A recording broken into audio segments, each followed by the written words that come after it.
I know what you're thinking. Joe, the midterms are over. Candidates won, candidates lost. The House will be controlled by Republicans. Democrats will control the United States Senate. But the 2022 midterms are not technically over. There's still one big race left in Georgia. And whoever wins this runoff race for Senate will still have a big impact on policy in our country for years to come. Reason number one to care about Georgia's runoff? The balance of power. If Republicans win, the Senate will be 50-50. If Democrats win, the Senate is 51-49. That may not sound like such a big deal, but it is, even though Democrats are in charge regardless. You see, in a 50-50 Senate, the vice president breaks ties, and it often means every Democratic senator needs to support something to pass it. That's why you heard a lot about Democratic Senator Joe Manchin of West Virginia these past few years. For instance, the expanded child tax credit was blocked because of his objections. If Democratic Senator Raphael Warnock wins re-election in Georgia, Senator Manchin won't be as influential. Reason number two to care. Committees. In a 50-50 Senate, committees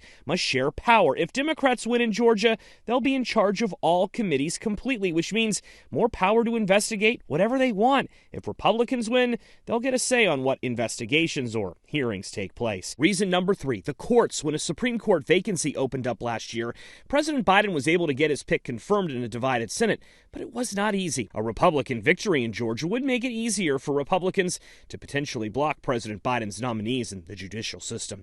Reason number four, 2024. Yes, that's 2 years away, but it's one in which Republicans already have an advantage. Democratic senators are up for re-election in conservative-leaning states like Ohio and Montana.